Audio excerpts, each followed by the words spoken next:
I want to get it. So what drafts did you like? I want to just get into your favorite drafts and, teams that stood out to you during this whole process.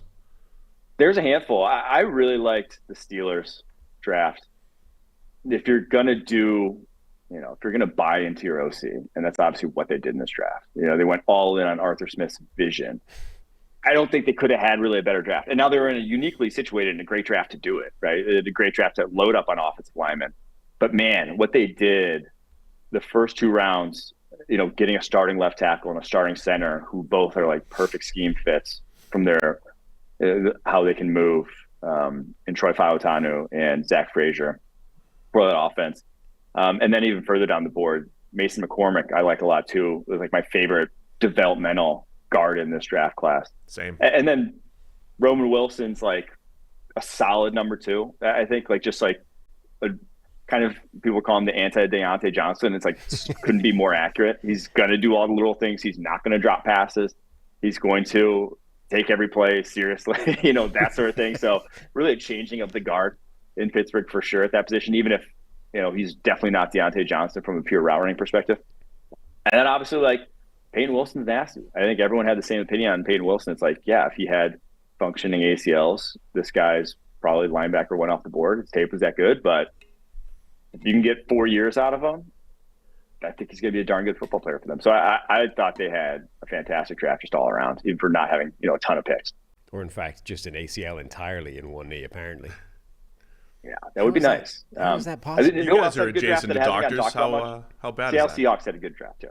Seahawks? Seahawks had a really good draft, in my opinion. Now, you obviously, I feel like draft coverage skews towards anyone who has more than 2 first-rounders, 5 top 100 picks. Every single team that has that one, except for the Packers, unfortunately. But I thought the Seahawks to go get Byron Murphy at 16, who I had as top defensive player in this draft class, I thought was an awesome DT prospect. I thought that was a massive win. To get Christian Haynes, who I think is like a plug-and-play starting right guard in the NFL, at 81, when I had him as top 50 player, I think that's, maybe not the most valuable position, but I think at that point in the draft, to get a starter day one, I think is great. And then Tyrus Knight, I thought was one of the most underrated players in this class. I had him just outside my top 100. UTEP linebacker. He tested well. I think he productive as can be this past season. There wasn't a lot to dislike on his tape. So to get that guy in the 4th round, and then DJ James is top 100 player of the Auburn corner on my board, and obviously Seattle Seahawks, their history with day 3 corners, John Schneider is second to none. And maybe NFL history with what he's been able to do. And I thought this draft class specifically, day 3 corners were a great value across the board. I just thought there was too many names to fit them all in and just stack this class. That if you're drafting a guy in the 4th or 5th this year, a lot of teams got potential starters in that range. So I thought they had, maybe not my favorite draft. There's some definitely better drafts, but for the draft capital, pick for pick, I was a big fan of it. DJ James was kind of a strange player. He was the guy where when Chris Sims does his top 5 rankings every year, and it's like, oh, let's go see what Chris has done because there's going to be something insane in there. And DJ James was like his cornerback. Was he 3? Yeah. The 3rd overall corner. It was this year's De'Ami Brown over Jalen Waddle. And you're like, oh, he's off the reservation again. And at that point, I hadn't even got deep into the cornerback tape. Went and watched DJ James. You're like, okay, actually, this guy's really quite good. I had him, I think, as cornerback 6 in the class. Oh, nice.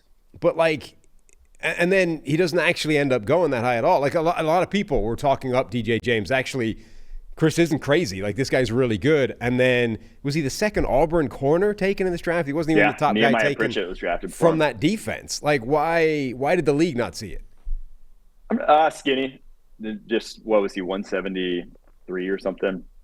And he's not Emmanuel Forbes coming out of, I guess Forbes in the 160s. But he was a 5th-year guy, right, coming out at 170s, which is just, that's, what you see is what you get then probably at that point. So I think that's it, but honestly, it didn't worry me that much. I thought he played more physical than his weight. And now weight's always going to matter, but I do think the way you play, especially at corner, as we saw, the Seahawks know with Devin Witherspoon last year, was 180 pounds, came out, top 5 pick. And then did anyone ever care that he was 180 pounds playing the slot this year? I don't think so. So, yeah, I think that's why. But, man, I think that was one of the bigger steals of the draft to get him where they got him. And I think he, would play over Nehemiah Pritchett in a heartbeat. Now, maybe he didn't start right away, but I think he's very capable of doing just that.